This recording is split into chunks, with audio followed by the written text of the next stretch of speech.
perfect week for you to be here. What with all the crazy air effectiveness stuff going on. We just had Rift come back. There's big questions about crafting and how and the effect of that on the game right now. So it's weird. It's almost like Providence. This is the perfect week for you to be here in particular. I'm excited. I'm excited. Yeah, there's season 17 is it's given me no shortage of things to dive into. Yeah.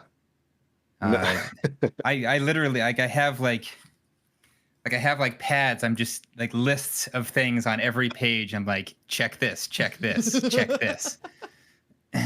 well, there's content. And there's content. Ooh, Yeah. there's content. And if all of that runs out, it's not like we don't have an abundance of new Star Wars material to cover.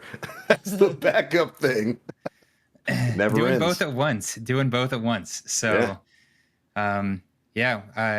Mercules and I just recorded the next episode of Beneath Twin Suns, our Star Wars podcast, talking about Right. episode 2 of Kenobi. Yeah. Arguably the worst episode so far. I was gonna say, how are you feeling about it? I haven't even started anything Kenobi. I think I'm off the Star Wars Marvel train for a while. What are you? I think it's gotten a lot of undeserved guff. I think it's actually pretty good. Yeah. The second episode I think starts off super strong and ends less strong. But other than that, I've really enjoyed every single episode. Very minor, nitpicky complaints that, honest to goodness, don't affect my enjoyment. You know, Right. I think I gave the first episode a 9 out of 10. Yeah. And I did it. I specifically uprated it because I feel like the first episode of a series always gets like kicked down a few points because the story's like not finished. It leaves you on a cliffhanger, so it's unsatisfying. Nothing's built up. Nothing's explained. Yeah. So, but I really felt like for a first episode of a new Star Wars series, it was just like very good. Yeah. I don't know. What do you guys think? TBL, are you watching Kenobi? I am watching Kenobi. Okay. And you might have noticed my giggle face a couple times there because I like the series overall. I think it's all right. It's all right thus far. It's not the worst thing. It's certainly not as bad as I had seen some reviews of. There are some questionable things, like little things that the suspension of disbelief kind of can't overpower, like not being able to catch a 6-year-old girl, clearly 6-year-old girl who's pretending to be a 10-year-old girl. But she has the Force. She has what the Force just makes branches, clearly visible big branches that are your direct face height, invisible. But that didn't pull, I saw all those complaints. It didn't pull me out of the story because I'm still, I give that extra deference, like you said, to first episodes because there's so much to build up there. And you never have enough time to completely build the foundation of a story in the first episode for series like this. I think the first episode of this was better than how Boba Fett started out, since they didn't really properly establish that they were going to be jumping back and forward in time with him in the bacta tank, remembering things, and I thought that they did a mess of a job putting all of that together at the beginning of Book of Boba Fett. But overall, I think Obi-Wan's been okay. I find it funny that you say the second episode is the worst that you've seen in a while, because the third episode doesn't get much better. There are some issues with episode 3. Oh, I loved episode 3. Yeah, really? I did. I enjoyed the slow build. Yeah. And I enjoyed the finale. So I don't know. I've got to rewatch it a few more times. Yeah. But good. But overall, I like it. I think Obi-Wan has started off fine. Yeah. It's not the greatest thing I've ever seen, but it's nowhere near as bad as what it was being presented as. I'm entertained, and it's not really a secret that Obi-Wan and Vader meet in this series. What? And I thought if they're gonna do this, if you're gonna do it, if you're gonna kind of not necessarily completely violate canon, but alter it in a pretty significant way like this, you'd better tell a darn good story with a darn good reason for doing it. And I still think that they have the potential to do that. Yeah. They've got 2 episodes left. I'm pretty excited to see how it all plays out. Yeah. There are some things that I'm hoping are breadcrumbs and not bad writing. That Yeah. that play out. But I don't want to. I could literally talk about Star Wars for an hour. I already did that today once. So Don't want to dedicate another hour to it. so yeah, I should get back on topic. Right. You know Destiny what? stuff. We have yet to start the show. Hey. Yeah. This Safe. is all pre-stuff, and that's perfectly fine. Welcome, ladies and gentlemen, to episode 307 of the Planet Destiny podcast, your guide to this week in Destiny. We are back with quite a few things to cover. Of course, we had the first of 2 Iron Banners of this season. That brought back the Rift game mode, a classic from Destiny 1, with some pretty big changes tied in with it. We've got some Airborne Effectiveness conversations that have been the talk of the town going around right now. And thankfully, we have the perfect guest to discuss all of it here.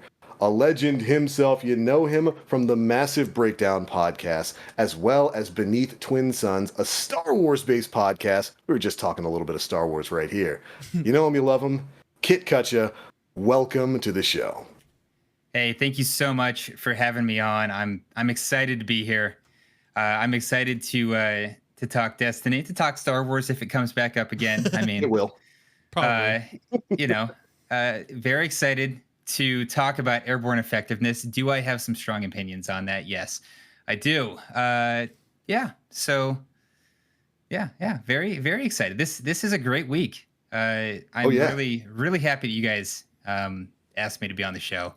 So It was our pleasure, man. I was like, oh, absolutely. you know what? Kit's on this journey, this new venture in the world of Destiny Massive Breakdowns. You have like a network that you've started. Basically, you have like three podcasts underneath the umbrella of DMB. So like how's the new experience being, you know, now that Merc is no longer kind of able to talk Destiny Massive Breakdowns with you? Yeah, it has been it's had its ups and downs, as I'm sure you can imagine. Yeah. So obviously, Mercules is now working directly for Bungie. Yes. For anyone who doesn't know, Mercules was the original Massive Breakdowns guy.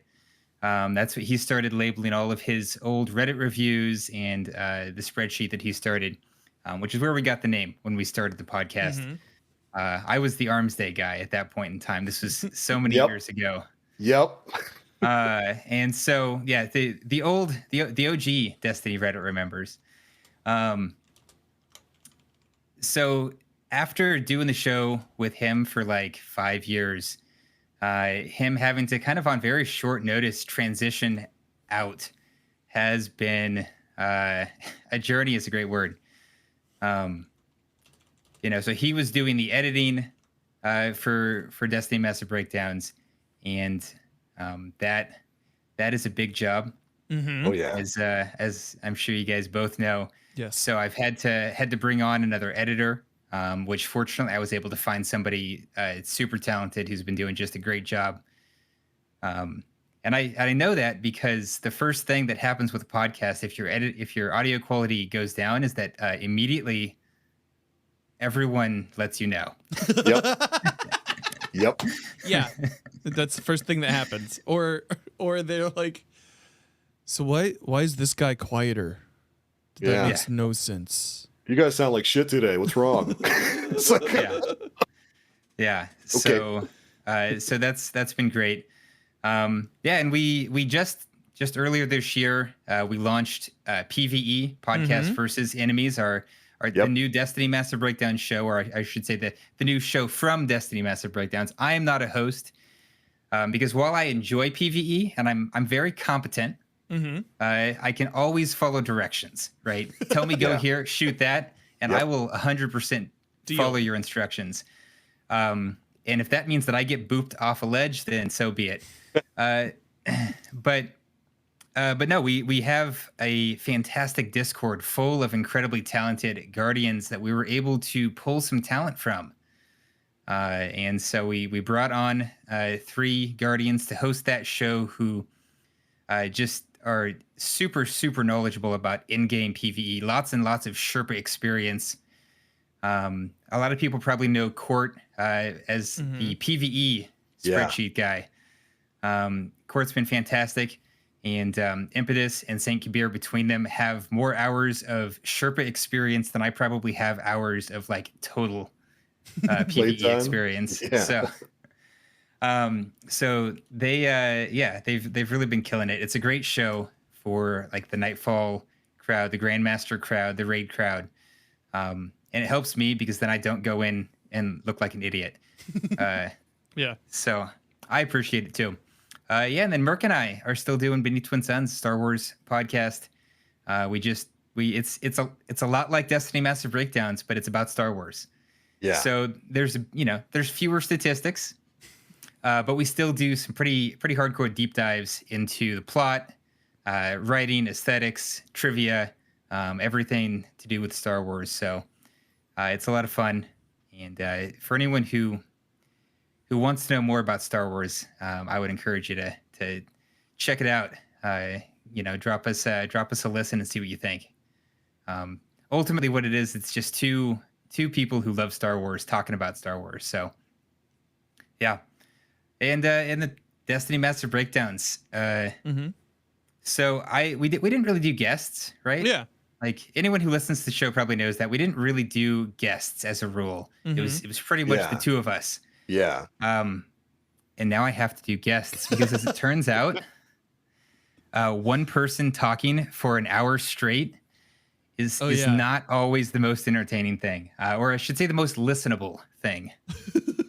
I try to vary my inflection, speak, energetically, but yeah, I think somebody described it as a verbal wall of text. That's not unfair. Oh. Yeah, you gotta have somebody to bounce off of, right? Right. So, so I've been lining up a lot of guests, and that's a new experience. Having to schedule recording times is a whole new ballgame. Oh yeah, the hassle. Yep. I feel that in my bones. All of my bones feel that for you. I'm so sorry. I'm helped. We don't record live, so I'm helped by that. That's But and that's I think that's a kind of a beautiful breakdown of the universe you've kind of created of podcasts here, and there's so many things that impersonally, I personally adore about Massive Breakdown. It became essentially my number one podcast for anything kind of PvP or weapon or perk or stat related when it comes to Destiny, and in my opinion, if you remember back in the day with the old Crucible Radio guys, I thought that they put on a phenomenal show. And when they put that to an end, immediately in my head, okay, I need something to fill this void of getting really into the deep dives of how exactly these weapons, these stats, these perks work in the world of Destiny. Because there's some pretty phenomenal perks out there that people for a long time didn't pay attention to. And that's kind of where the Massive Breakdown podcast came in for me. I was already a massive fan of you guys because, one, Kyt, you made my life so easy for Planet Destiny doing the Arms Day stuff back in D1. Because, holy Lord, was that a slog. And the guides that you would work on and that Merc would put up on Reddit made figuring out proper rolls, proper stat rolls, and all kinds of things for weapons really, really easy so that you could actually give correct guidance for when people should be using those Arms Day packages. And you've continued that forward into the current age. And I mean, shoot, even one thing that you said here is, in my opinion, the dream for any media organization like this. You took your audience and you put them to work. You made your listeners hosts of their own show, and that is amazing to me. That's brilliant stuff. So that's a big fan of you guys. I'm really happy to have you here tonight, and I think we really couldn't have had a more perfect time for you to get in. Because, of course, we've got a bunch of different changes here in the world of Destiny 2. Season 17 has been pretty major. Of course, we had crafting and all of that kind of come into the game with the Witch Queen, and I certainly want to get your opinions on that. But with Season 17, of course, we had Solar 3.0. We had some big changes with Airborne Effectiveness, and that has been a major topic of conversation across the community. How it works, whether or not it is a detriment in some cases or a benefit in others, and I would love to pick your brain about how you feel about the overall Airborne Effectiveness stat. Was it a good implementation? Is there something Bungie can improve upon it? How do you feel, man? Yeah. Okay. Let's dive right into it. I love it. Yeah. Let's rip that Band-Aid off. Yeah. So Airborne Effectiveness, boy, yeah, it's got to be one of the most divisive changes I think that they have ever made. Oh yeah. And that's, I feel like it was pretty foreseeable from the time they announced it. At least for me, it felt like it was pretty foreseeable that people were going to be confused. Oh yeah. By this stat. And I know there was like a typo in the TWAB. I don't think it was super meaningful, but apparently it threw some people off. But Yeah.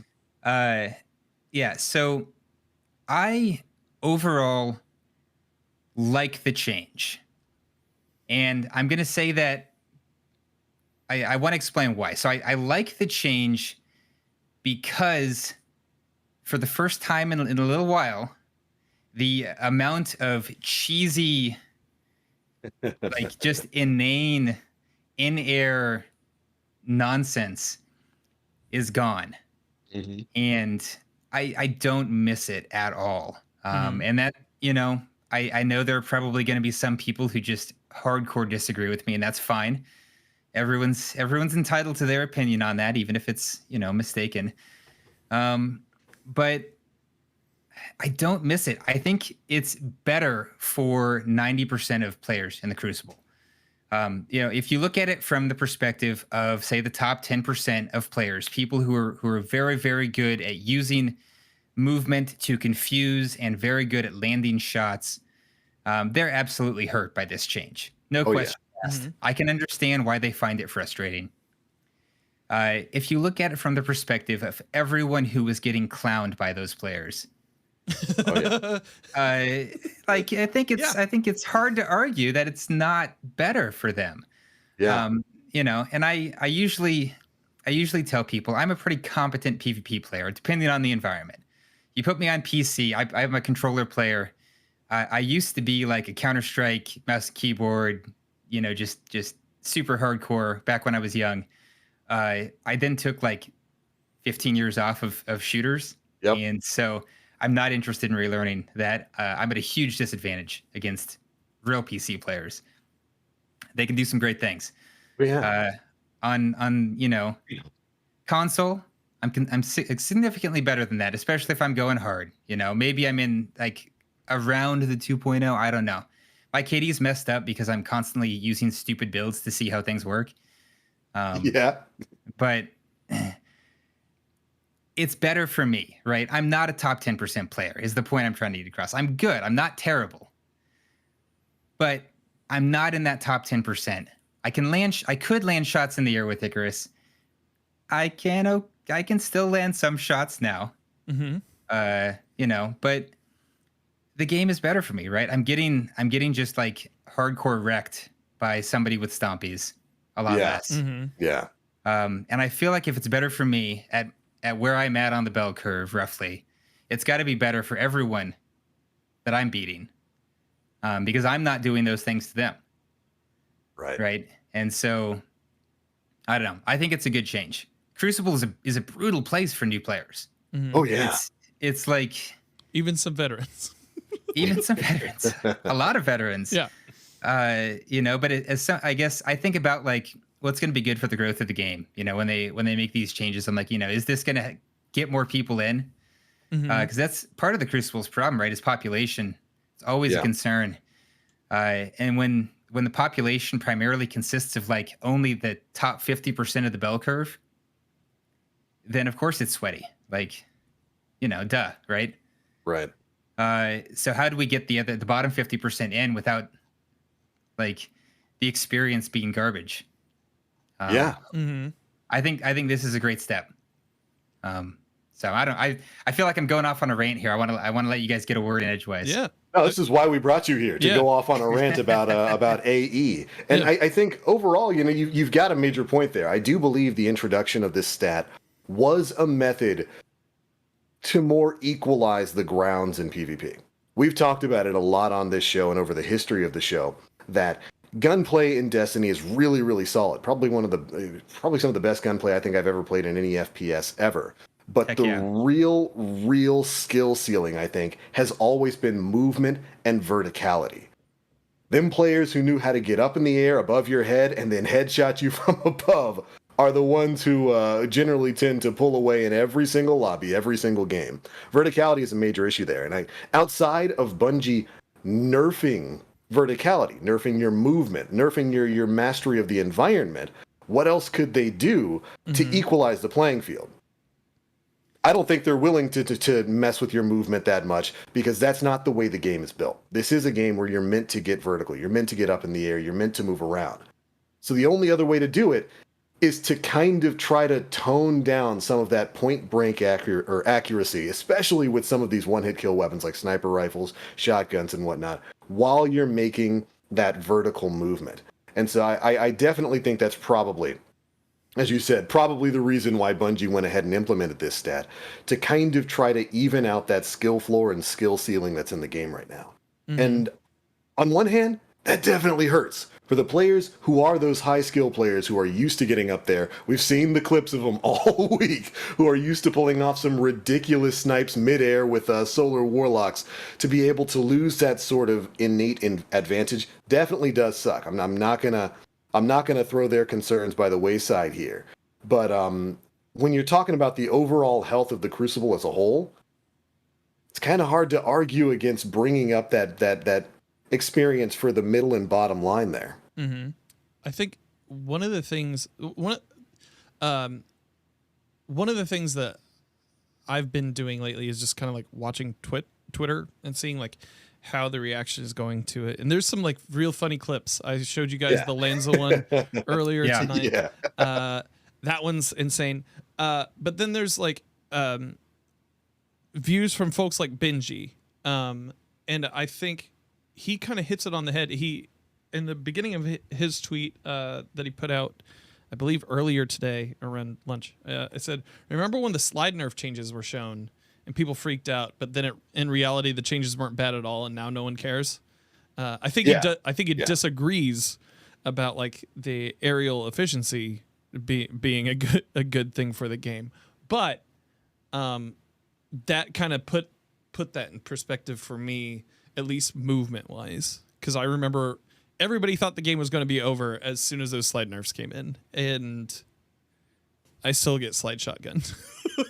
So yeah, and you always will. Yeah, and I always will. Thanks for that, TBL. So I really like, I think if you think back, like there's a long period where Destiny, like, movement was more about traversal, and you weren't necessarily trying to land shots in the middle of like a 50-mile-an-hour dash across the map. Yeah. And I think it's important to think about Destiny as not being a movement shooter. Like it's different than that, right? You know, we don't have innately accurate hip fire on the majority of weapons. We don't have, you know, innate weapons have never had like good airborne accuracy, aside from hand cannons. Yes. Being like the one exception. Hand cannons and sidearms have both always had good airborne accuracy. But for the most part, movement is about traversal and positioning. Yep. And those two things are a huge part of the skill gap still. If you're in the right position, you know where other people are going to be. You're lining up headshots before they come around the corner. You're still going to win that gunfight. Yep. You just, you know, maybe you're not floating. Yeah. Or bunny hopping while you do it. Yeah. And so it's a change. Change is painful. I get that. I think people are a little over the top. I think there's, you know, maybe a little more aggressive clamoring for engagement. I don't know. Yeah, I'm not going to throw any one person going. Yeah, a little bit. Angry content gets views. Reasonable content sometimes goes by the wayside, and that's, you know, it is what it is, right? Mm-hmm. Right. But so there are two things that I'm comforted by with Airborne Effectiveness. First off, there's like a sliding scale behind the scenes on that stat and how that stat works. And with all of the changes that they've made to the game engine and to weapons, that's something that I'm confident that if they decide that they were too harsh, they can give us like more points of aim assist per point of airborne effectiveness or whatever, or more accuracy per point, right? Yeah. They can, I'm sure they can adjust that scale. You know, they've done it with things like range on a regular basis, right? Hand cannons, pulse rifles, we see the amount of range you get per stat point being moved constantly. This is no different, right? They've now tied it to a stat. It's got to make it easier for them to adjust. So if it is too harsh, and it may be, I'm not going to dispute that it's fairly harsh for the moment. Yeah. Maybe it gets moved, right? Two, we know that they've got more build crafting on it coming our way. Mm-hmm. They've mentioned it on Twitter in multiple places. They're going to give us mods. They're going to give us perks. You know, I believe there are a few exotics that are not currently functioning as intended, and I'm sure they're going to fix that sooner than they give us mods even. So Yeah. This is all going to get better. I believe so. Yeah. You know, and in the meantime, like people can't spec into cheese. Like, oh well, I'm sorry, I don't care. Yeah. I like a fine brie. Yeah. Something smelly like a Gouda. In small doses, though. In small doses. Yeah, I think absolutely. This is basically a first iteration of the airborne effectiveness stat as a whole. And we've even gotten some hints about that. I mean, Mercules himself actually responded to a pretty big post by Gigz, who was showing this off, I think, over at GCX, where they had a particularly meme-worthy moment. Granted, I don't think Gigz actually had heat rises on when he made that snipe. But he did not. He did not. So he didn't have heat rises is supposed to give you like what, plus 70 to that stat, which is massive. Yeah. But either way, it opened up a moment for them to respond and basically say that they're going to be working on this as they move forward, which is essentially one of the reasons why I'm not too concerned about it right now. We know there's going to be iterative updates to the way airborne effectiveness works. I do think they're probably going to pull back on some of the restrictions there. I think we might even possibly see a lessening of some of the the debuffs for exotics like stompies and whatnot going on. And I think as things go, I think it would be fine for you to have the kind of airborne accuracy that some of the higher tier players are looking for if you specifically build into it. If there's a cost where you're running a bunch of perk setups and stat setups so that you have to dedicate a build into being able to air snipe with utmost accuracy, I think that's perfectly fine. But it's got to cost you something if you want to get there. And I think we'll probably be seeing some of those updates, maybe even some of them before the release of Season 18. But as it is right now, I think it's an interesting system. I like that you can still get the level of airborne accuracy that you could beforehand, and even beyond it before we got this stat with certain primary weapons and whatnot. If you're hand cannons, that's supposed to be a weapon that you can use on the ground or in the air, like you said, sidearms as well. I like that you can still get those primary weapons to have that level of accuracy midair, and you have to put a bit more work if you want to air snipe, like we see some of the meme stars doing out there. But I'm not going to get upset about it. I'm not, because one, I ain't that good. I'm not that dude who's landing beloved headshots all throughout the match while I'm flying around with my warlock float. But I do think that a lot of the initial reaction is one part overreaction to the change without, giving Bungie a chance to sort of respond to it. And another part, maybe the impressions thing. Maybe a little bit of that.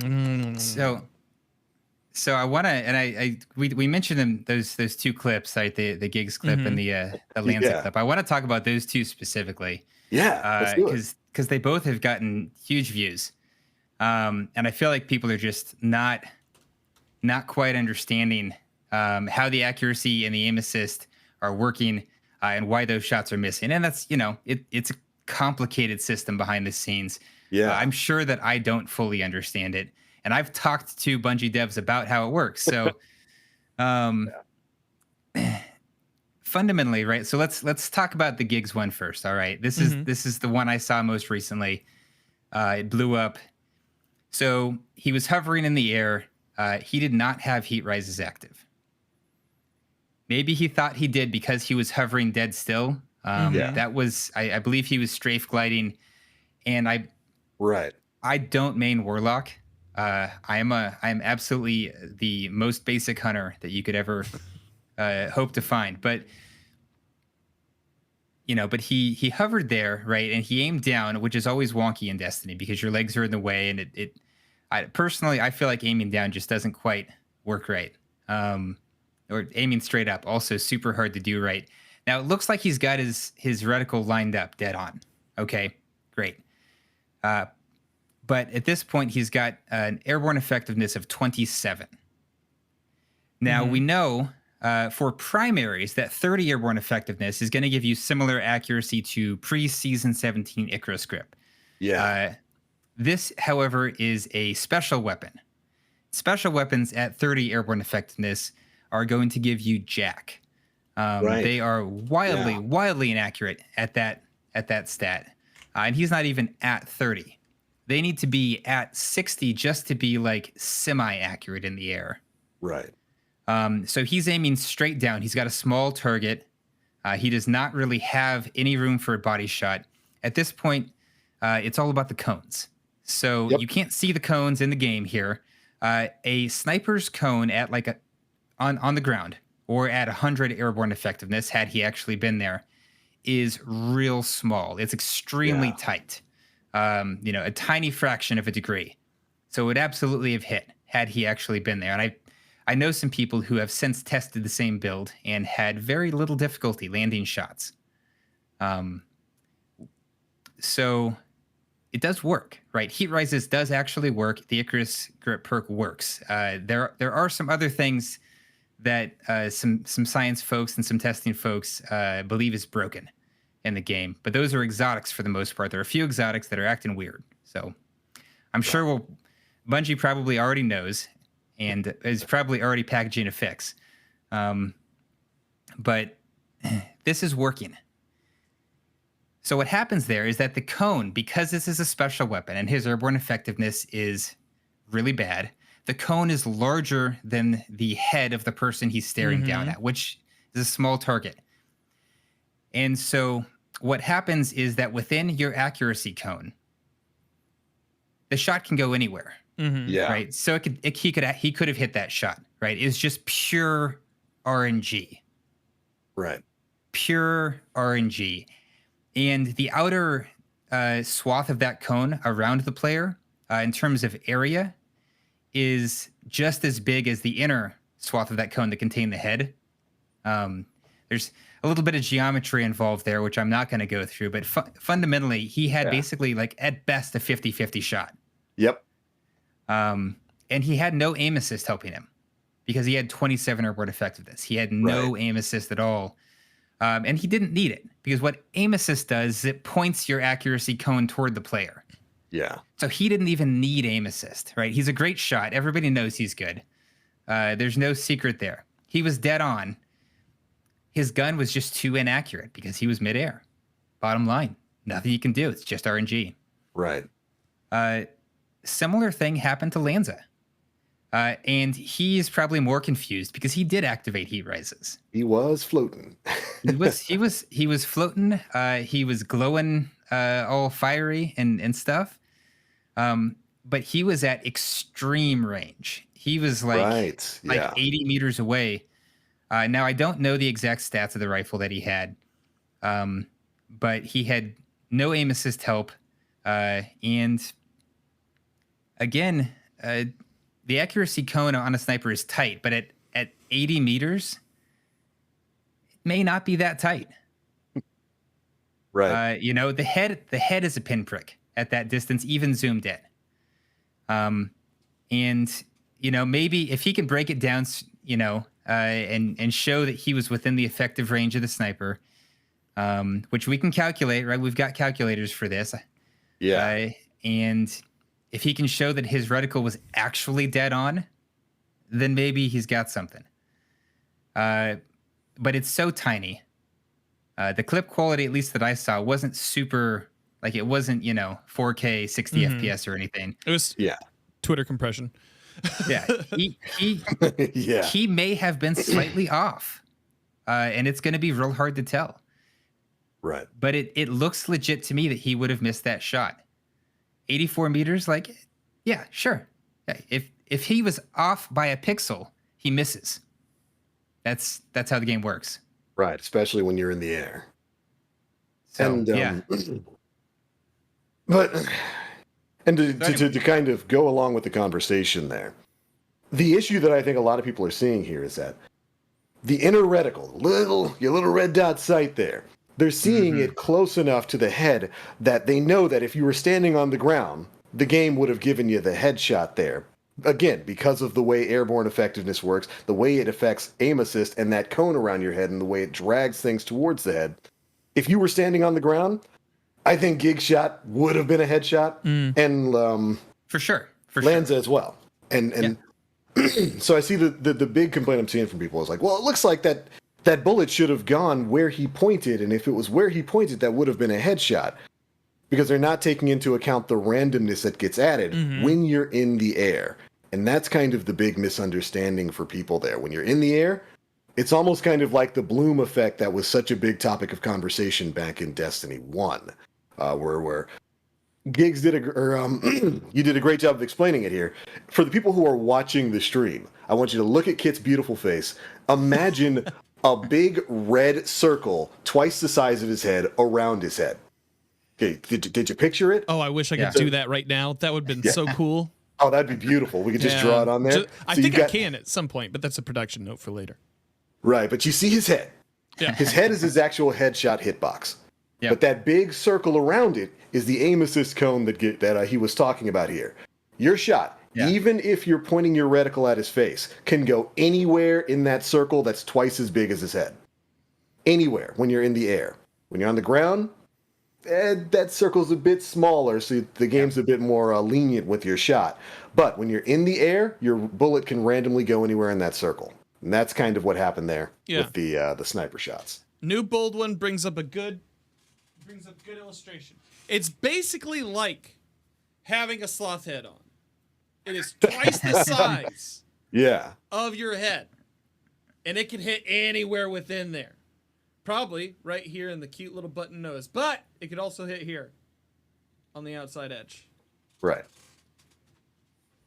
And that's essentially what the airborne effectiveness stat is doing here. When you're in the air, unless you're mitigating it heavily by building into things, heat rises, all that other kind of stuff, some of those shots are going to get randomized, almost like an in-air version of Bloom, like I said, from back in the day. And I can see why some more competitive players would have a problem with that, because of course the argument's going to be, my bullet should go where I aimed. If I aimed at the dome, I should be able to hit there. And while I think that's a perfectly valid argument, I'm not going to argue with it. It's not like we're playing Battlefield where you have to compensate for bullet drop and wind and all of that kind of stuff. I do believe, like we said before, this was a move made to sort of equalize the battlefield so that there wasn't such an advantage for those who are playing airborne all the time. And I do wonder if there's going to be some sort of middle ground to meet there. Whether it's going to be lowering some of those requirements so it's easier to hit the max aim assist and air effectiveness stat, or just changing the way some of these special weapons work. I mean, Kyt, what would you, if you could make whatever change you wanted to this system, what would you do? Ooh. Yeah. Yeah, that's okay. I wasn't prepared for that question. So honestly, I think the first thing I would do is bring in more build crafting options, which I know they're already going to do, right? So it's not a super original idea for me by any means, but I would like to see more options for all of the classes to lean into it with their various abilities and exotics, and I'd like to see some perks and mods. That said, one thing I don't want to see coming out is anything that just gives you free airborne effectiveness. I'd like to see things where you're making a trade-off, whether that's like a direct, like you have minus 20 range but plus 20 airborne effectiveness. If it's as Iron simple as Banner that, perks. if it's as simple as that, great, that's fine. You get a huge trade-off, and maybe it's worth it, maybe it's not. or something where you at least have to like take an action to activate it, right? We've got a bunch of new perks that Yeah. are working off of activating melees or grenades, which I like the idea of. I don't like all of the new perks, but I do like the concept, and where they're going with them. I think it's a super cool idea to tie more stuff in to abilities or to different actions. So that's where I'd really like to see it go. You know, that reminded me of something right now that I think would be interesting. One, I completely agree. Like I said before in the show, I think if Bungie made it so that you could more easily build into airborne effectiveness, but have to sacrifice other things, like maybe it takes the spot of a class mod or something like that, where you're sacrificing some of your, whether it's charged with light or anything like that, to build into airborne effectiveness. I think that's perfectly fine.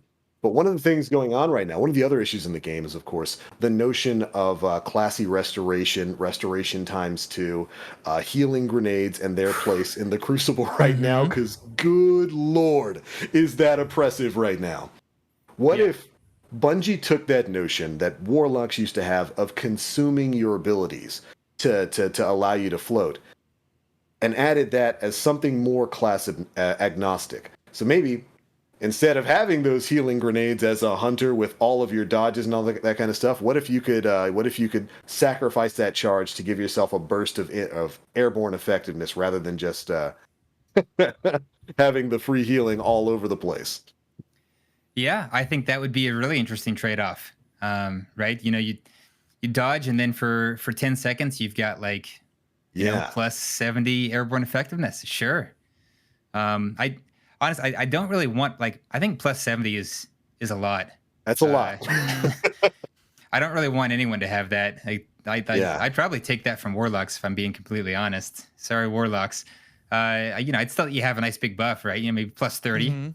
30, 40. I think that'd be fair. Somewhere in that range would be fine. 70 feels like a huge buff for especially when small you've got investment. Yeah, especially when you've got Ophidians, which give you what, plus 10? Yeah.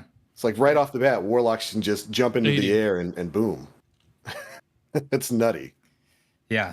Warlocks definitely have a running start with airborne effectiveness, which is, of course, why we're seeing Warlock clips left and right complaining about it. But yeah, I'd love to see some more variety come out. I love that they, for example, gave hunters a new dodge. I think that's really cool. We haven't seen anything new from class abilities for hunters in a long time. Yeah, it's super useful too. Like, very useful. At least in PvE against bosses and stuff, it is real fun. Just doing that acrobat dodge and then wailing on Caretaker. For once, the hunter class ability actually helps the team instead of like just being like, peace, guys. Bye. So I'm pretty happy with that. Radiant's a great buff. It's got some weird interactions that I think they're ironing out, but PvP, it's solid. It'll alter your effective time to kill on a lot of weapons. Right. A lot of guns, even if it's not shifting the needle on your optimal. Most of us aren't hitting the optimal with with regularity. No. We're hitting something where something in between the best and the worst possible. Yeah. And it can really move the needle on those numbers for a lot of guns. So I'm a big fan. And I love that I can help the team too, right? I can just pop that on and give 3 teammates a buff early in the match to start things out strong. So I like what they're doing. Yeah, and I guess we could branch this conversation out into Solar 3.0 as well, since I'd love to get your thoughts on how that is played for all 3 of the major classes there. But in particular, I think Radiant is a really, really interesting perk to move forward. Like you said, it's a decent damage buff that changes things enough, but not too much to the point where it's becoming oppressive, kind of like Empowering Rift was with certain weapons before Season 17. And I find it interesting that Bungie specifically mentioned Empowering Rift and, with things like Le Monarch and whatnot as being problem children before Season 17 went live, and that they wanted to kind of knock that down. What? But then kind of gave us a bit of a double whammy there, right? Like, they knocked down Empowering Rift a little, but then gave Radiant to everybody and made it fairly easy to activate. Yeah, buddy. I find that to be a rather interesting play. Everybody gets soup. Yeah. Yeah, it's in a way, like, I thought that they were kind of trying to move toward a less ability heavy Crucible. Oh no! This was not the update for that. No. So yeah, so this was very much the opposite of that, right? Like, we've got hunters that are just 100% radiant all the time between melees and dodges. Yep. We've got Titans just dropping overshields on their whole team, left and right, dropping overshields to get out of trouble. Yeah, immediately. We've got the Warlocks still have the edge in the air, although a lot of them don't want to admit it.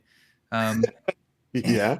You know, and they're dropping cures more often now, right? They just got buffed. They just got it felt a bit haphazard. Yeah.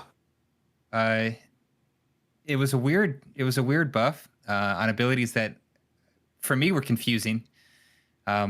For some folks that I know that tend to main Warlocks more than me, sounds like they were also confusing why these were the buffs. But you know, they're what they are. So yeah, it's solar feels strong, right? So Void 3.0 felt strong, but what I felt like what Void was strong for was it was like giving you tools to get into a better position to set yourself up more strongly. Mm-hmm. Yeah. Solar feels like it's strong for killing everything faster and then immediately getting out of trouble when you make a bad decision. Right. It is definitely it's definitely got that crutch mode for the insta heals or overshields that it provides. 100%. Yeah. Like healing nades in Rift definitely got me a couple of dunks. Yeah. Just straight up ape the Rift, drop a grenade right in front of it, run through. And you know that's actually kind of a perfect point to bring up there with Rift, because I wanted to get your opinions on how Rift with Iron Banner went. But yeah, I think specifically now that we've got the healing updates that Bungie put into effect this past week, I think it's really changed the game in terms of the way cure and healing works in the Crucible. It's so easy to activate now, especially as Warlock. You get so many curing grenades, and they're so strong. Yeah, that ×2 cure is pretty ridiculous. And of course, with things like classy restoration and the amount of dodges you get as a hunter, dodge was already somewhat of a get out of jail free card when it comes to engagements in Crucible. Now it reminds me of the old worm husk days, except it's even worse. Right. Yeah. You don't need the exotic slot. You can run. Yeah. You can run a better exotic. So yeah, it really has, right? Like the number one takeaway that I have so far from PvP has been there's this rule that I always try to remember. I don't always remember, but I do try. It's don't chase. Yes. Right. Yes. It's 100% more important now, because as soon as they have cover, they are probably healing. Yep. And you are going to chase your way straight into a fully healed opponent who is waiting for you. In a better position than you. Absolutely. Yes. Yeah, you are going to be the one coming around the corner. If you don't come around shooting like dead on accurate, that's a lost encounter. And some people can do it. Great, kudos to them. They can chase if they want to. But for the majority of us, if they get away, I don't care if they are like absolute 1 HP, you can't even see the red. Do not chase. Yeah. That's actually such a huge point for people to follow. You know, I see some people in the chat were asking about particular tips and stuff for Crucible and whatnot. That is a huge one.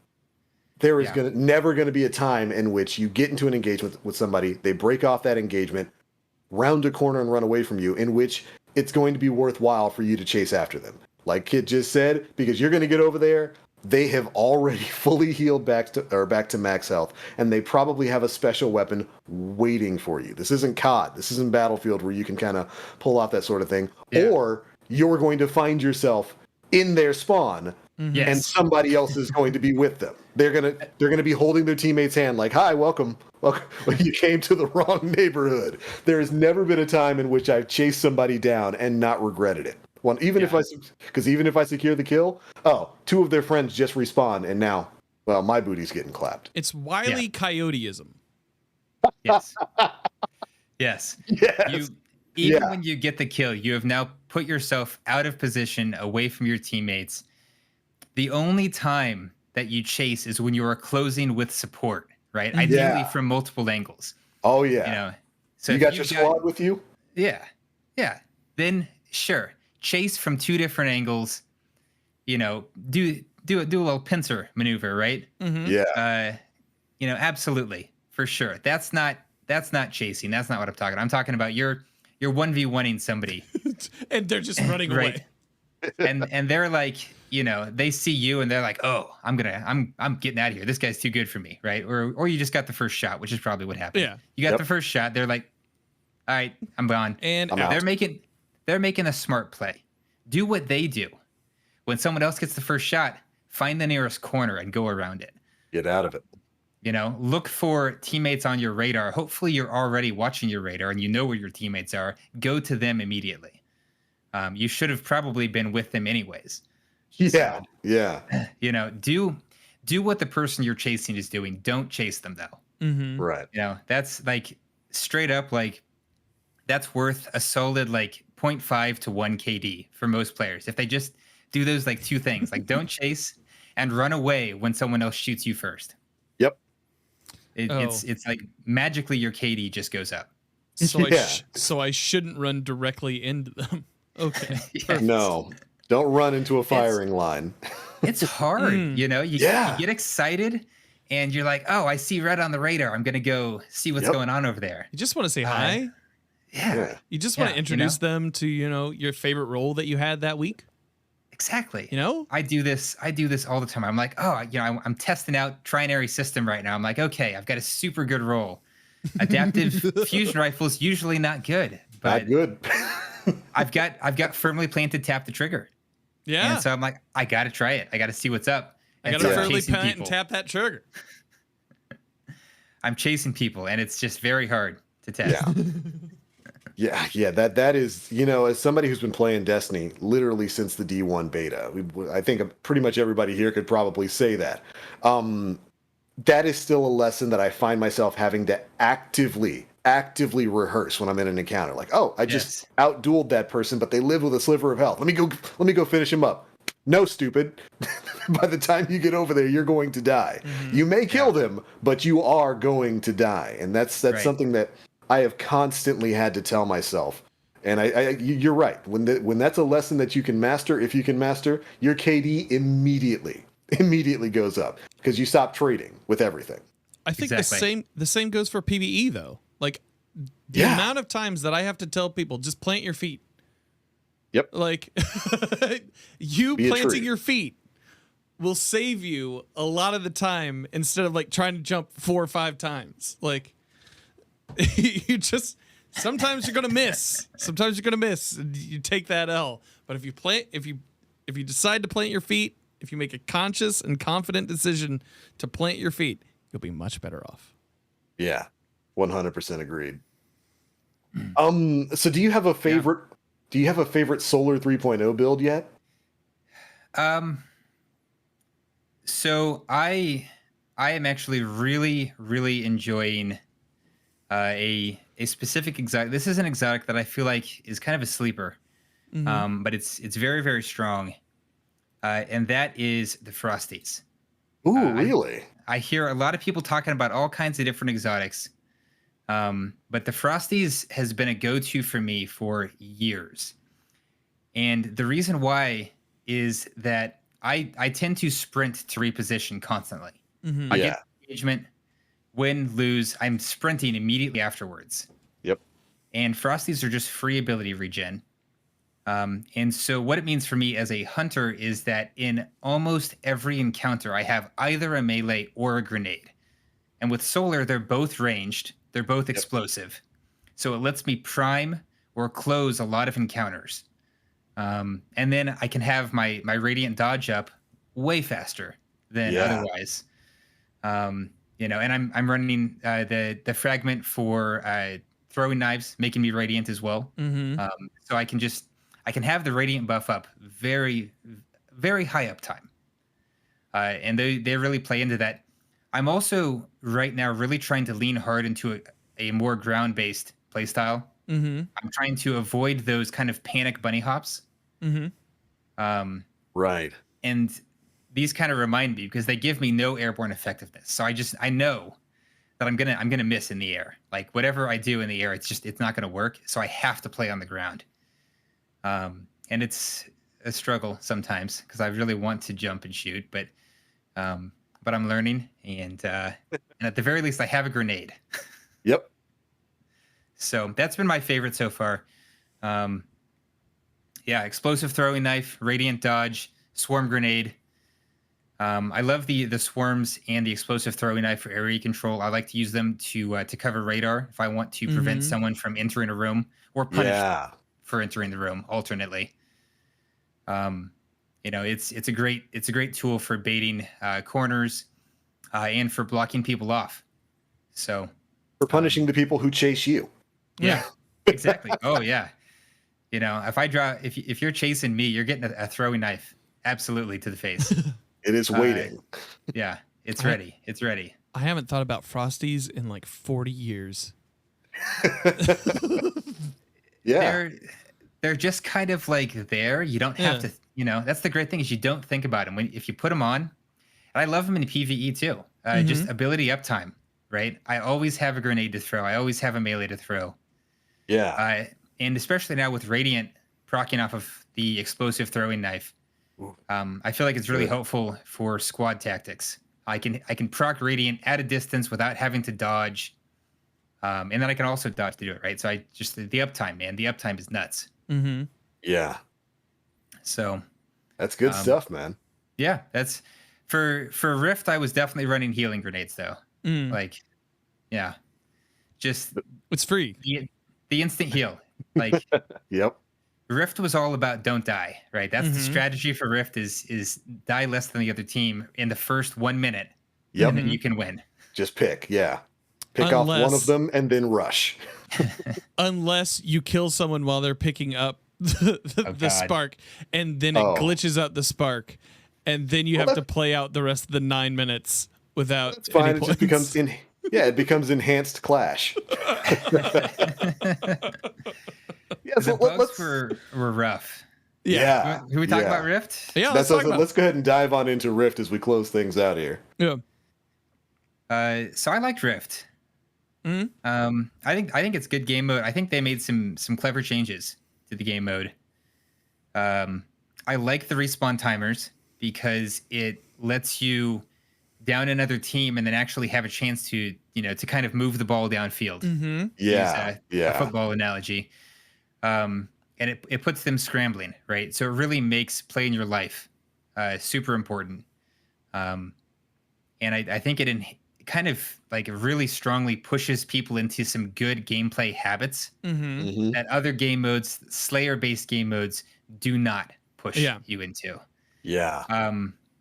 So I really enjoyed that aspect. And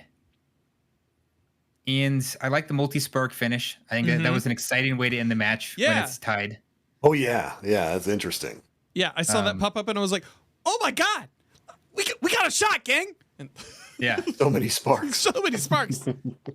Yeah. That it just becomes this crazy free-for-all where everyone's just sort of like going for the spark and you just have to hope that you can outrun the other team. Yeah. So it's a cool game mode. The glitches were frustrating. Yes. Oh yeah. And the solo playlist was a hot mess. Oh yeah. This is not a solo friendly game mode. It was not good. Yeah. I also and this is probably related to it being a solo playlist. I would imagine there was a lot more variety in terms of like where people were located, leading to more lag. But the glitches for me were like 4 times more frequent in solo than in the teams playlist, to where solo was borderline unplayable for me. And I don't mind losing. Bad. Like, I don't go into the crucible and get tilted if my team loses, especially solo. Like, I'm like, whatever. You know, did I do my job? Okay, then who cares? Right. But it was bad in solo because you spend 5 minutes every other match just with nothing to do. Yeah. Except waiting for slay. res. And slaying doesn't matter. Yeah. Yep. So it was the whose line of it whose line is it anyway of Crucible game modes. Yeah. Yeah, exactly. Yes. Wow. Okay, you nailed it. Fantastic show.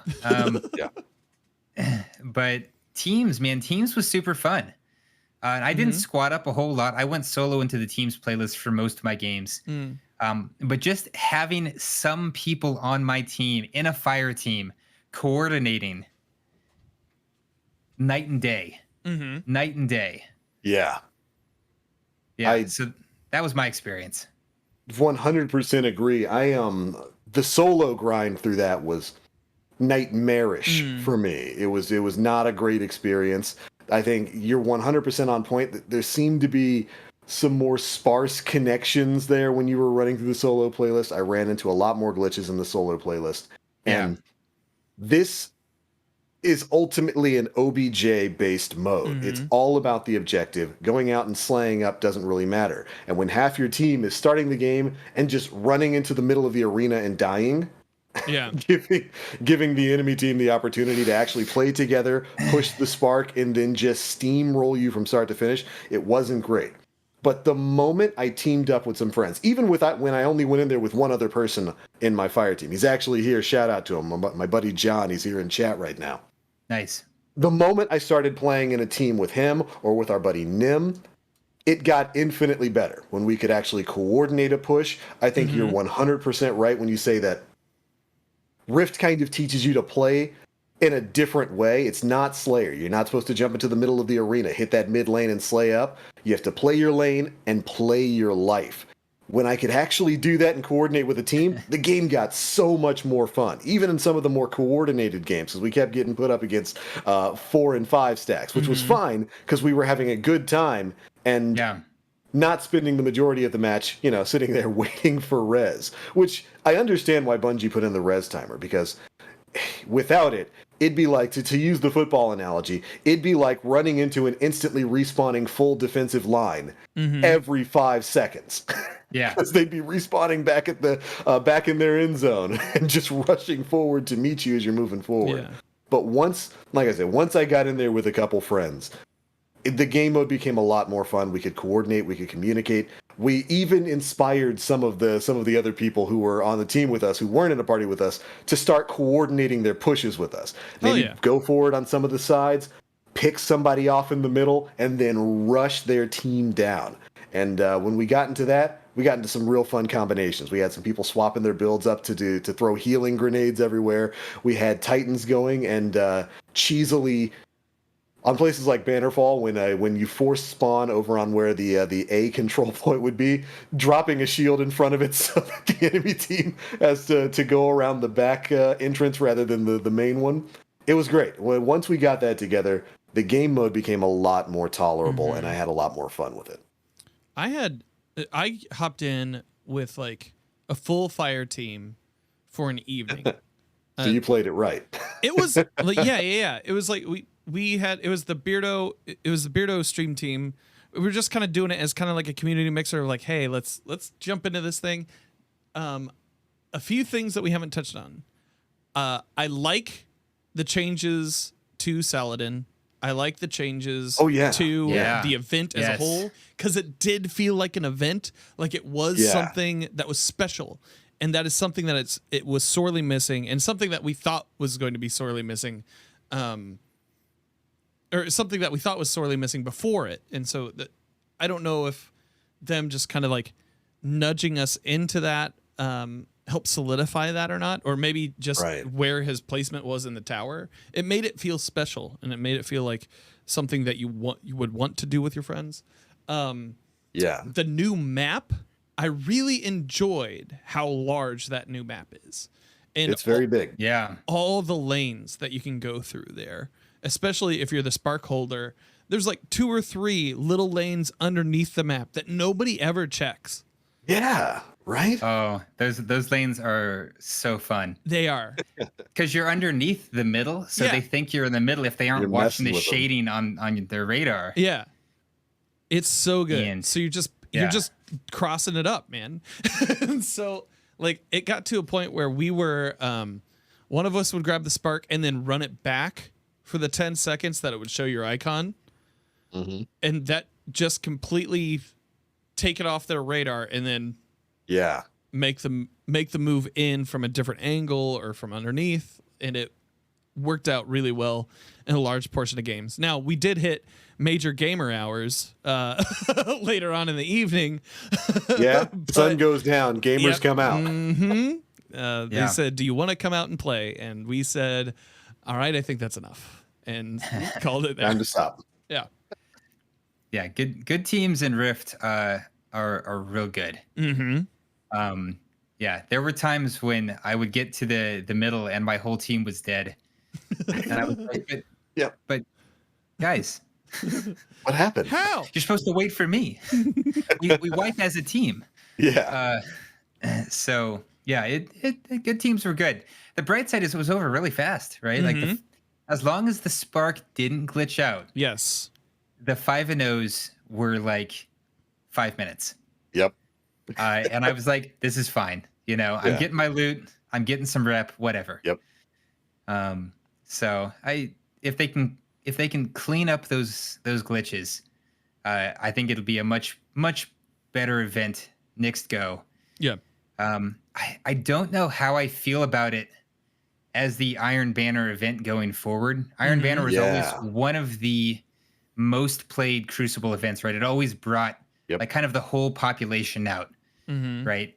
Everybody wants the Iron Banner loot, right? You've got Pinnacle drops coming out in spades, and usually some good weapons that you can only get right here, right now. Yeah, you can't kind of put them off. So I don't know. Rift was it was a steep learning curve, I think, if you don't already spend a lot of time in the Crucible. Yeah. I heard you guys talking about Skyburner's Oath on a previous episode. I think it was UTBL who was like, Skyburner's meta. It's not bad. Yeah, really. If you're on the new map and you're playing the outside lane, can you wipe a whole team? As long as they keep running at you, you sure can. They're just gonna keep doing it. So it's a fun game mode. It inspires some builds that don't work in Slayer. Yes. And I love that about it. I don't know if it's like beginner friendly though. Right. No. And so I'm not sure. I want to see more Rift. I like it Rift being like a special event. That felt cool. Yeah. Right. Like you were saying, Dan, it was like, it was like Super Bowl time. Yeah. Right. The setup. If they would play that, I'd be oh Lord, I'd be too hyped. I'd have to like take a minute to breathe.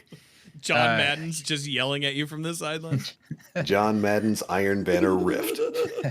Well, what to see you got here, team? Okay, go ahead. Sorry.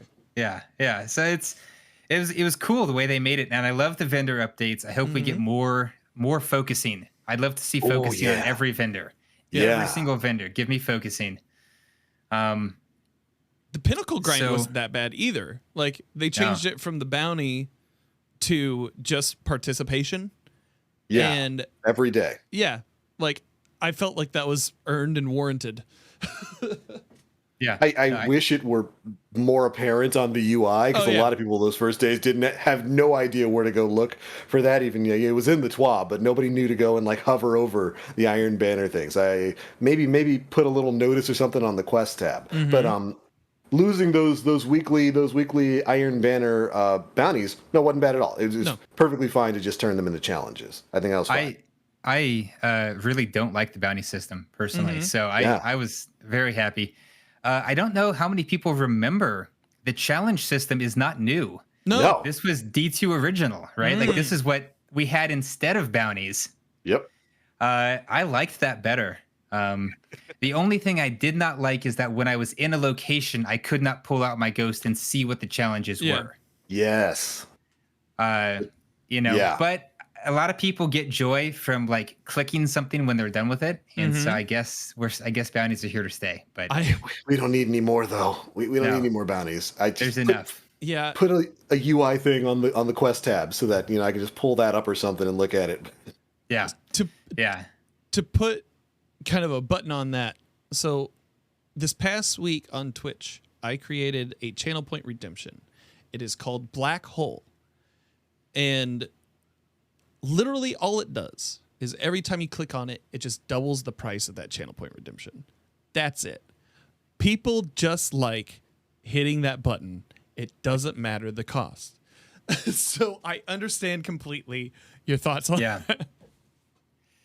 You're manipulating the price of your currency. Okay, that's fine. If the crypto bros can do it, I can do it too. Okay, I dig it. I dig it. This has been money laundering with Dan. Yeah. Cheers. I hear Dan Infinity Coin is going to the moon. Yeah. Oh, absolutely. Just rocket emojis everywhere. And if he prints too much, we'll just burn the rest. Guys, I'm buying Tumblr. Oh, God. Not your wife's purchase. Nope. It's a highly fungible token. But yeah, no, I think overall this was Iron Banner's revamp as a seasonal event. I think it was successful. I like the changes they've made there. I had a decent time with Rift. But I do wonder.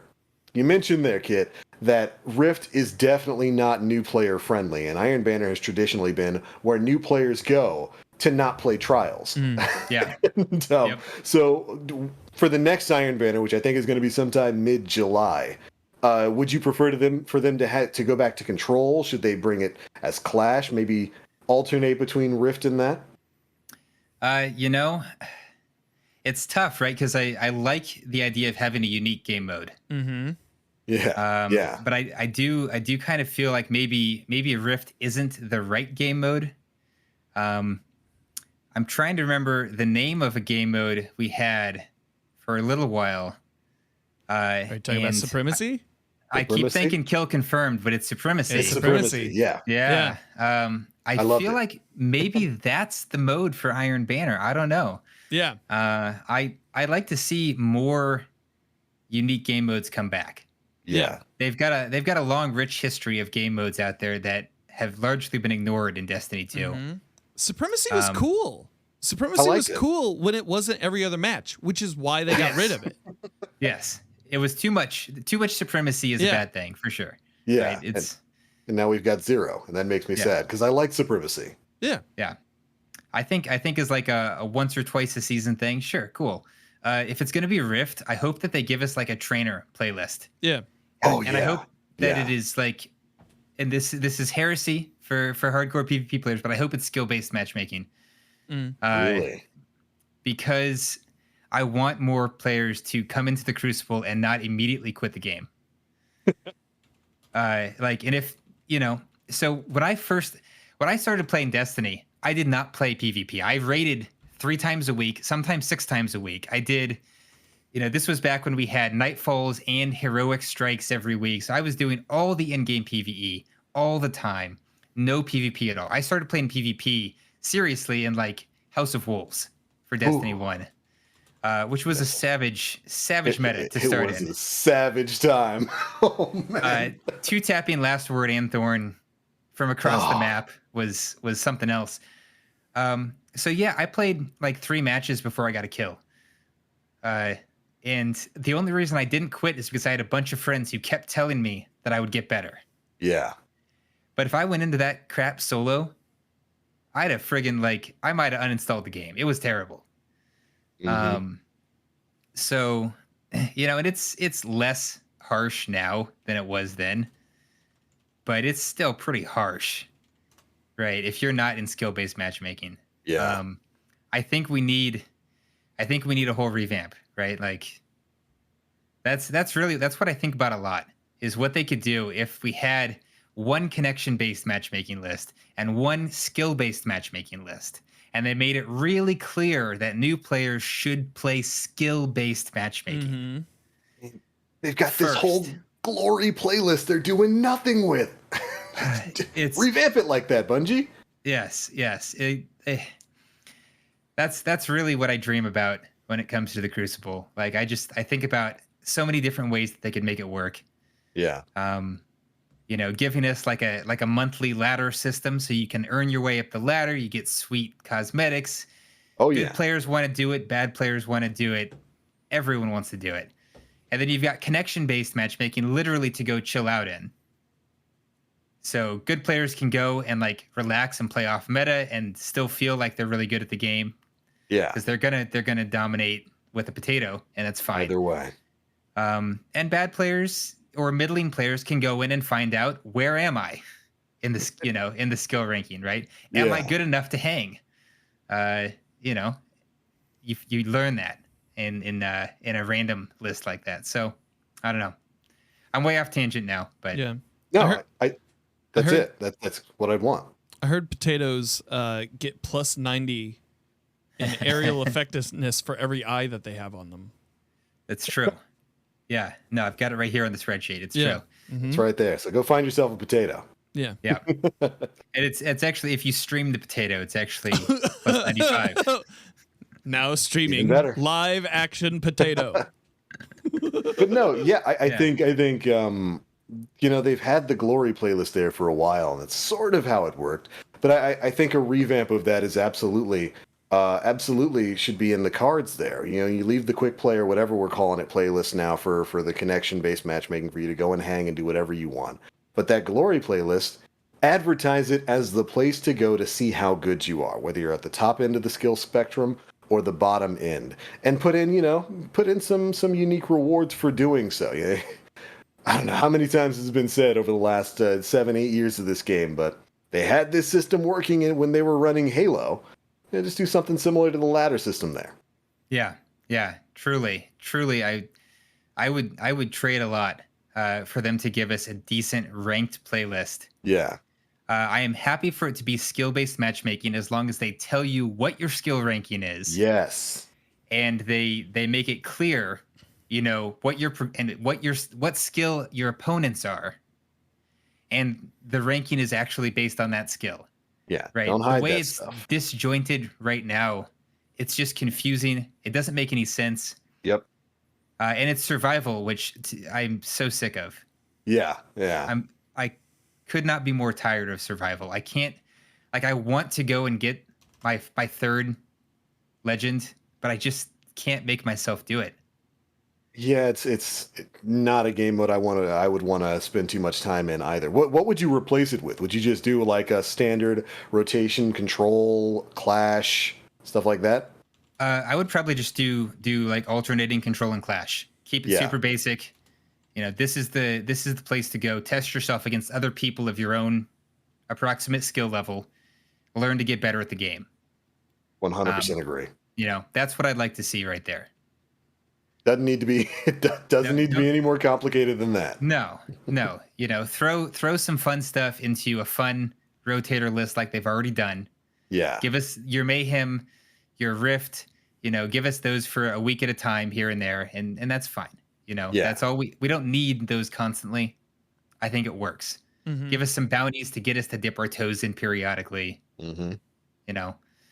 Yeah, and simplify it, because it always seemed weird to me that Clash was like the Trials practice playlist. I didn't think it needed to be that.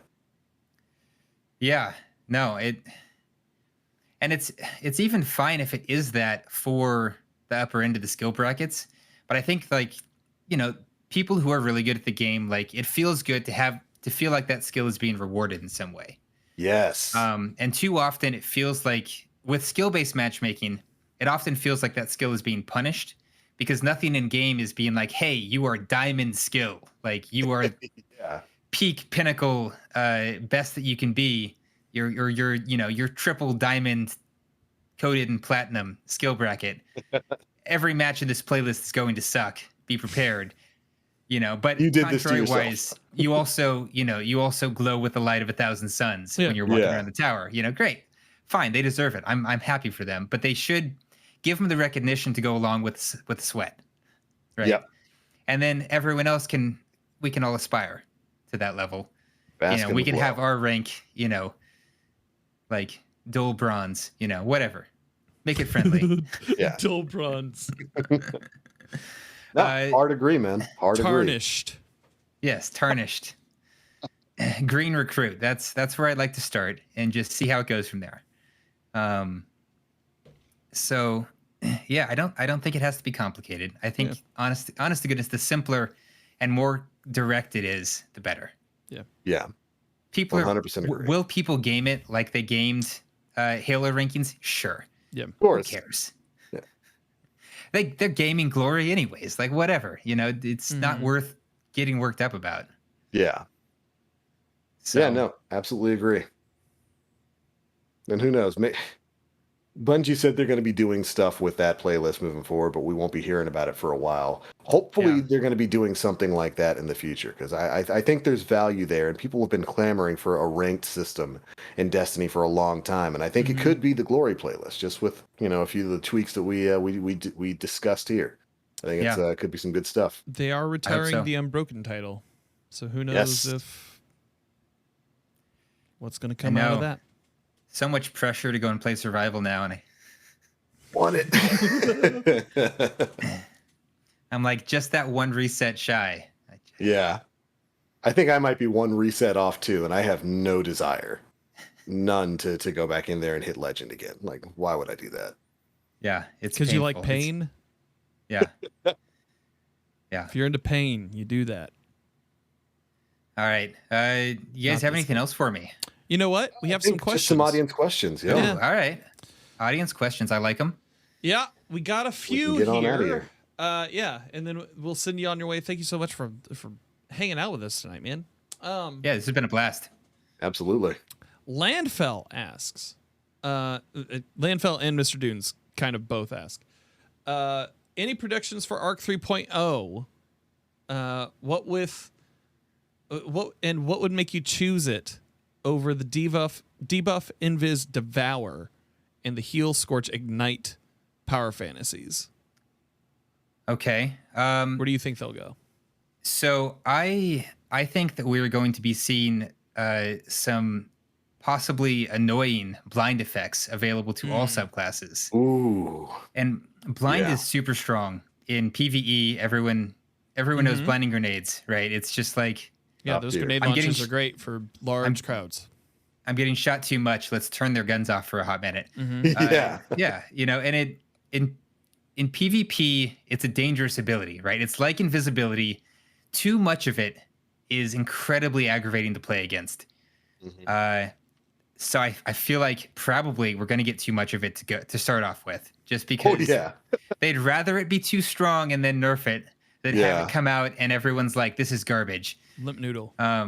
Yeah. Nobody wants a spaghetti noodle for Arc 3.0. So I feel like blind is going to be nasty. I think we're going to get some electrification, some chaining going on. That's going to be real nasty, especially in PvE. Crowd control is an area where Arc has a chance to really shine. It already has some super strong combos available. With the right stuff, you can already arc web a team off the map in PvP. If they all cap the same point, good night. As long as you can land it from across the map. So there's some super powerful stuff in Arc. But those are the two. Arc chaining and blinding are the two that I think are going to come out swinging hard. Yeah. And going to make me think pretty hard about which class I want to run. No, yeah, I think you might be right on the money there. I think we described it in a previous episode of the show as specifically when it comes to arc chaining. Yeah, Trinity Ghoul. Yeah, we're going to add that to every class. Right. Just right. that ability to chain things everywhere. And when it comes to blinding, I think you're right on the money there. I wouldn't be surprised if Bungie introduces a sort of new terminology for a blinding effect, almost kind of like an EMP, where it maybe doesn't suppress you, like we already have void suppression right now, but shuts off your radar for a little bit, in addition to blinding you, which could be real interesting considering PvP relies heavily upon radar. I think that could be something that we might see moving forward. But yeah, I'm on board with that. It's kind of the inverse of void in some ways, right? Void, you get stuff that lets you take yourself off the radar. Right. And so it kind of gives you the option to just turn off someone else's radar instead. So hit the switch. Yeah. New bold one. Relatively new player here. Since we're talking about airborne effectiveness, I'm terrible at jumping in the first place. Any tips for the team for specifically to improve jumping, other than, practicing? I love platforming in Destiny 2. It's one of the reasons that I main Hunter. Yeah. And that I have basically forever, is because Hunter is just so much fun to platform with, and also pretty forgiving. So I don't know what subclass we're talking about here. It makes a big difference. Titans especially, I feel like, have to be just super accurate. I would not want to learn to platform on a Titan first. Yeah. But for me, if we're talking about like shooting and jumping at the same time, like first off, like make sure that you're practicing with a primary. You've got 60 airborne effectiveness at a minimum. Yeah. Do it at close range. Use a precision hand cannon for practice, because they get an inherent plus 25 airborne effectiveness, making them the most accurate weapons in the air right now. They're bad in the Crucible because their time to kill is a second at best, and it's just that's not fast enough. Not competitive. But they're super good for just kind of getting a feel for how it works when you do have good airborne effectiveness. And if you want to future-proof your skill, I'd take those into patrol and just jump shot Fallen. Yep. Fallen and Scorn give you a pretty great approximation of player movement. The crits are in the right spot, and there's just endless targets, right? I guess I should say Scorn, because just go to the Throne World. You probably still have things to do there. I do, for sure. There's so much in the Throne World. So go there and just jump shot Scorn at kind of short to mid range, and you'll get a little better at it. If we're talking about platforming, get somebody to take you into the dungeons, get you a checkpoint before a platforming section, and just run it over and over. Like, practice is everything, right? Yeah. I learned my platforming skills from Mario Bros. 3. Great game. So you practice and you practice and you practice, and eventually you can land on Bowser's head every single time. Yep. You know where it's going to be. And so that judging distances is tough in Destiny 2 at times. If you can follow somebody else through the platforming, that helps. What I do with Duality, I had somebody else running ahead of me, and I just chased them as fast as I possibly could, because I like to kind of test my platform, and I'm like, okay, can I overtake them and get to a point where I don't know where the next platform is? I didn't. But I did pretty well. I think I missed once. So that's what I would do, is follow somebody else through, do it faster and faster. It's a learned skill.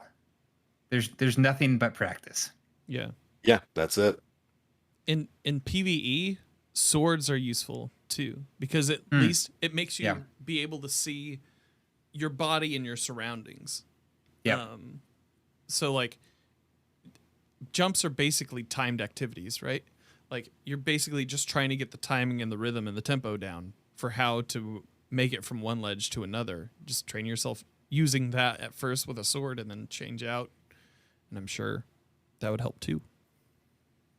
Yeah. So if it's a really tough combination of jumps, swords do make it a lot easier to judge where your character is. Doing it in first person is occasionally rough. Yeah. Lovely asks, you semi-answered my question, but would adding Iron Banner as its own selector help with making it reach more players? Like, have one option with Iron Banner, Clash, Rift, and Control, but like still have it for like a week. I think it would divide the playlist too much. Yeah, I'm against dividing playlists wherever possible. I think the player base for PvP is still pretty sizable, but making it smaller means that you're more likely to come up against people who are either A, have horrible connections, B, are just way out of your league, or C, both. So yeah, I think dividing the playlist always makes the experience worse. To a point. To a point. Yeah. Final question of the evening comes from King of Questions, Gray Fox 2K30. Yes. Question for Kyt. What would be a good addition to the sandbox or Destiny 2 in general to make your in-depth analysis easier? Ooh. Well, okay, so we're assuming that I want it to be easier. Bold.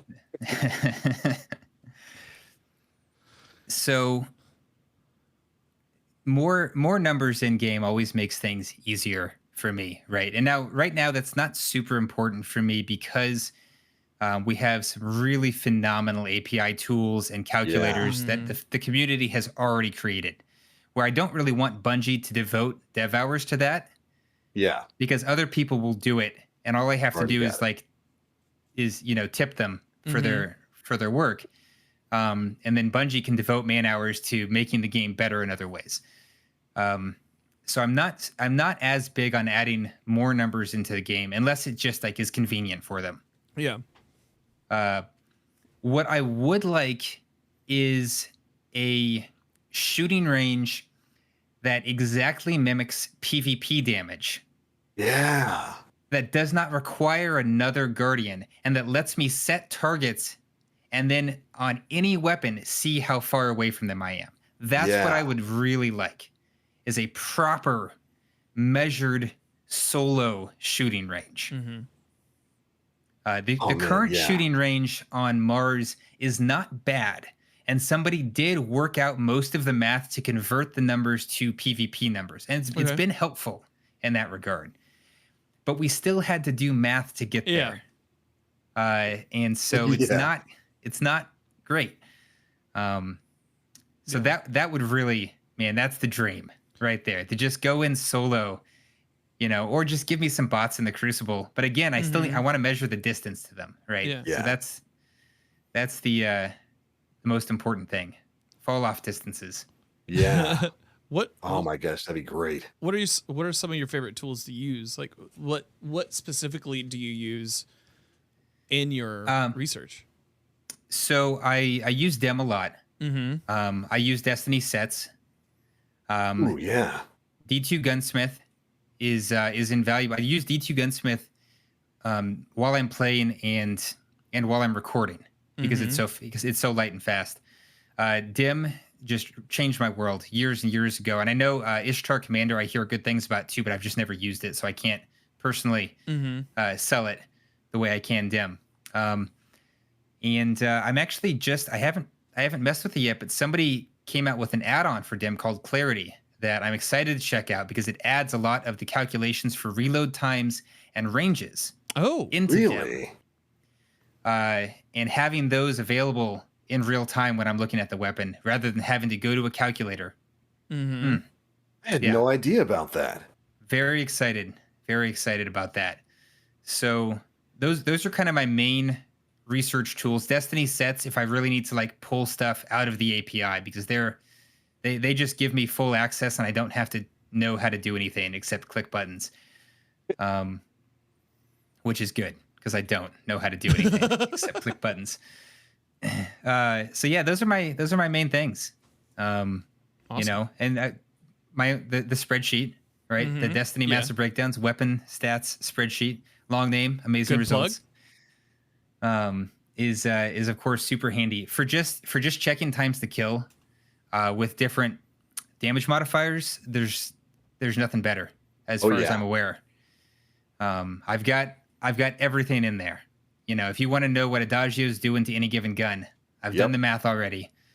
If you want to know whether or not Radiant moves the needle for you for your preferred loadout, it's in there, right? It's all you have to do is go to the main sheet, which is linked like on my website, DestinyMassiveBreakdowns.com, from my Twitter at DestinyMBP. In the Discord, pinned links. I mean, we have a Discord full of incredibly intelligent people who are really good at math, and do, like you talked about early on. You said I put my listeners to work. You have no idea. I don't know how much time you've spent in our Discord. Our Destiny Science channel literally moves so fast that we had somebody who was summing it up daily, and he just gave up because it was just too much. Too much info. There's too much data constantly flowing. Perfect. So it's a great resource. But we have links to not only to, like, you know, the Massive Breakdowns official spreadsheet, but we have a ton of other resources created by other very intelligent, hardworking Guardians, that is full of like what every perk does in the game, what every damage modifier does in PvE and PvP, what every enemy type, you know, how they work, what their shields are. Everything is docked. You know, so there are literally too many tools to name, but I do link them across the website and Discord and Twitter. If you're looking for some specific info, at me on Twitter, and I can probably point you directly to the correct resource. Yeah. No, it's super long answer. No, it's that's perfect. great. 'Cause it's an incredible resource that you provide for the community there. I've got Destiny Massive Breakdowns bookmarked, so I went ahead and threw it in the chat there for everybody else, because it's just such a massive compendium of information that people can have instantaneous access to. I know I hit up that spreadsheet all the time when I think I found a god roll and need to be reminded that I don't have the RNG required to get a god roll for something. You gotta start streaming again. Great. Yeah, I got to get that streamer luck back. That's how you get that. That's the key. Yeah, it'll never happen. But it really is a great resource, a great service that you provide to basically the entire Destiny community. It is an unfathomable amount of information that you guys have been able to build up, sort, and make available for players, and they absolutely should know about all of it. So I'm really glad we could have you here for the episode tonight. I think this has been definitely one for the record books. And I do believe that was the last question, right, Dan? That was the last question. Well, all right. I think I got to add. I forgot to finish the thought in there. I want to encourage everyone who checks out the weapon stats spreadsheet, make a copy for yourself. Yes. Because then you can change all of the drop downs. You can change the resilience. You can change the accuracy. If you want to say, "Oh, I'm super inaccurate," you know, which guns are going to be better for me as an inaccurate player. It shows you that. And I also, thanks to some folks in the Destiny Science channel, actually, I recently added a new feature on the info page, the very first page, that lists the current version that you have, and it should also pull in the latest version and give you big red text when yours is out of date.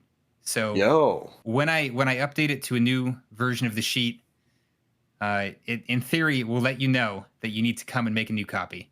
But that way you can play with it, play with formulas. There's already, like, we have modders. There are people who take the sheet and mod it, do their own things with it, and have come up with some awesome resources. Some stuff that I've incorporated in, some stuff that stands on its own. So I'd love to see what people do with it. That's awesome. Like I said, incredible resource. You can go right there, hit copy to Google Drive, and it makes it really easy to work with this massive amount of information that this man has put together. And it's great stuff. Thank you for making all of that. Thank you for making everything that you do. Massive shout out to your Discord for being a bunch of crazy mad Destiny scientists who have come up with some amazing stuff over the years. It's great stuff, dude, and it's been great having you on the episode tonight. Hey, thank you so much. It's been truly my pleasure.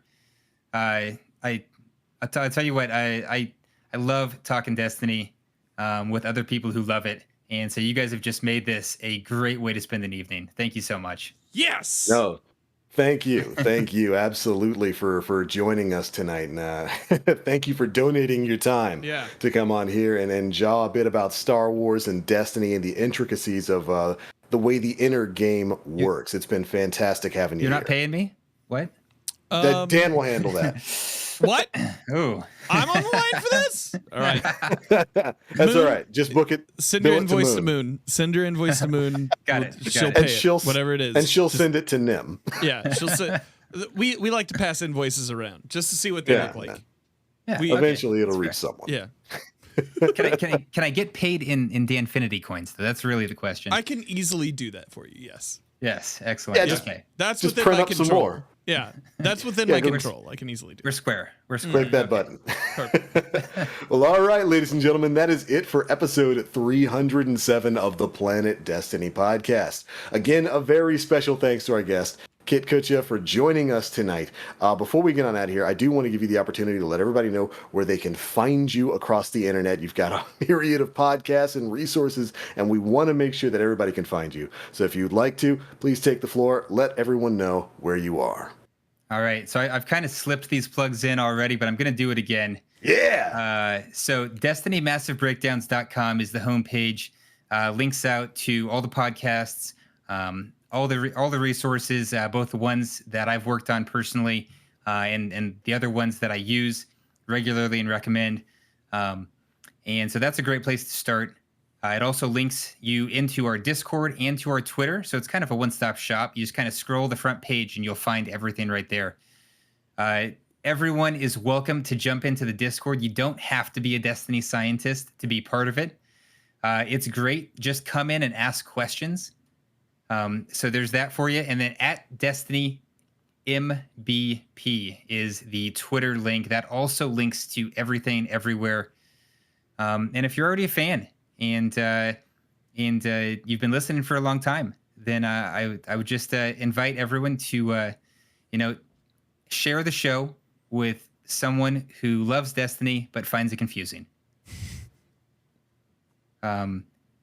That's truly one of the best things that people can do if they listen to the show and they like what they hear. Share it with a friend who is angry about Airborne Effectiveness, who doesn't understand why this gun kills faster than that gun. So that's my spiel. Right on. Make sure you guys go and check out Kyt all over the place. We've got links in chat, and of course there'll be links in the description beneath this video and beneath this podcast if you're one of our audio listeners out there. But of course, we'll also let you know where you can find us across the internet, starting with the man, the myth, the legend himself, Mr. Danfinity. Oh, hi. My name is Danfinity. You can find me on Twitter, Instagram, and the TikTok at Danfinity, where the eyes are else. You can also find me on Twitch 3 days a week. Twitch.tv/Danfinity. I've started playing Elden Ring. I started on Thursday, and I played some Destiny today on stream, and all I was thinking about was how maidenless I was. So I think this week I might do some real gamer hours and some Elden Ring. Right on. Great game. Make sure you guys go and check it out and bully him about his build. I don't care what his build is. Bully him about it anyway. I'm currently an astrologer, sir. Oh, so you're cheating. I got magic. Spitting out Love magic. It. Make sure you guys go and check out Dan. Of course, I am the Black Link. You can find me pretty much anywhere on the internet, Twitch, Twitter, YouTube, all at the Black Link. This week's going to be more of the same with last week. If you see me, you'll see me over at the Planet Destiny YouTube channel at youtube.com/Planet Destiny, where we put all of the big Destiny updates. But all right, that's it for episode 307 of the Planet Destiny podcast, your guide to This Week in Destiny. Thank you guys so much for tuning in, and we'll see you all next time.